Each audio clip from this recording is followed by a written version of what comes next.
నమస్కారం. ATV news తెలుగుకి స్వాగతం. ఆంధ్రప్రదేశ్ రాజకీయాల్లో వైఎస్ జగన్మోహన్ రెడ్డి ఒక విలక్షణమైన నాయకుడు. 2014లో ఓడిపోయినప్పటికీ తన పోరాట పటిమతో 2019లో భారీ మెజారిటీతో అఖండ విజయం సాధించారు, ముఖ్యమంత్రి అయ్యారు. మళ్ళీ 2024 ఎన్నికల్లో ఘోర ఓటమి చవిచూశారు. తిరిగి 2029లో మళ్ళీ వచ్చే ఎన్నికలలో ఖచ్చితంగా గెలుస్తానన్న ధీమా జగన్లో ఉంది. జగన్లో ఎప్పుడూ సానుకూల దృక్పథం, ఆత్మవిశ్వాసం మెండుగా ఉంటుంది. అదే ఎప్పుడూ తనని ముందుండి నడిపిస్తాయని నమ్ముతారు. 2029లో గెలుపు ధీమాకు అదే కారణం అనుకుంటుంటారు. మొన్న జరిగిన ఎన్నికలలో ఊహించని విధంగా వైసీపీ ఘోర పరాజయాన్ని చవిచూసింది. కేవలం 11 అసెంబ్లీ సీట్లు మాత్రమే సాధించగలిగింది. పార్టీకి ప్రతిపక్షంలో కూర్చునే అవకాశం రానంతగా జరిగింది. దీనికి కారణాలు ఏమైనప్పటికీ వైసీపీకి వచ్చిన 11 సీట్లు చూస్తే ఓట్ల శాతం పరిశీలించినట్లయితే ఏకంగా 40% వరకు ఉంది.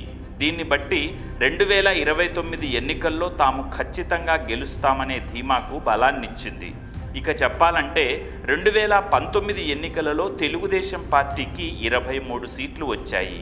అయినప్పటికీ టీడీపీకి 39% ఓటు మాత్రమే వచ్చాయి.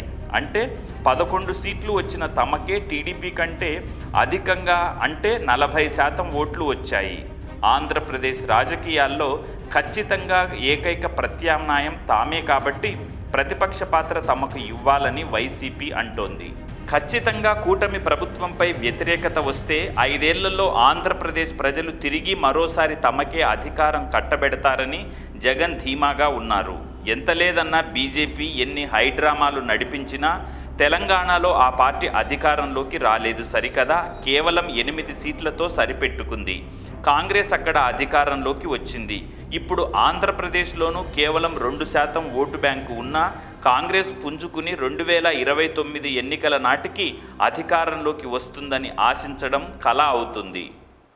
ఆంధ్రప్రదేశ్లో బీజేపీ విడిగా పోటీ చేసినా ఆ పార్టీకి అంత సీన్ లేదు. జనసేన ప్రభావం కొన్ని ప్రాంతాలలో, కొన్ని జిల్లాలలో బలంగా ఉన్నప్పటికీ రాష్ట్రమంతా ఆ పార్టీ ప్రభావం ఉండదని జగన్ లెక్కలు వేసుకుంటున్నారు. కూటమి ప్రభుత్వంపై వ్యతిరేకత ఉంటే అది 5 ఏళ్లలో ఖచ్చితంగా లభిస్తుందని భావిస్తున్నారు.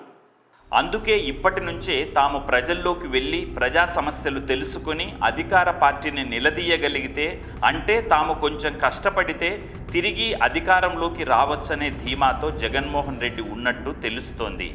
ఈరోజు కూటమి మీద ఆంధ్రప్రదేశ్ ప్రజలకు మోజు ఉండొచ్చు కానీ అది 5 ఏళ్ళు నిలబెట్టుకోలేరు కదా. అంటే రోజులు గడిచే కొద్దీ అది అలాగే ఉంటుందన్న గ్యారంటీ లేదు. అప్పుడు ఖచ్చితంగా ప్రభుత్వ వ్యతిరేకత తమ 40% ఓటు షేరుతో కలుపుకుని ముందుకు సాగేందుకు వైసీపీ పార్టీకి మాత్రమే అద్భుతమైన అవకాశం ఉందని జగన్ భావిస్తున్నట్టు తెలుస్తోంది. Hi, this is Shiva Reddy, Tollywood movie and mimicry artist. ATV Health, ATV Devotional and ATV News. Please subscribe, like and share.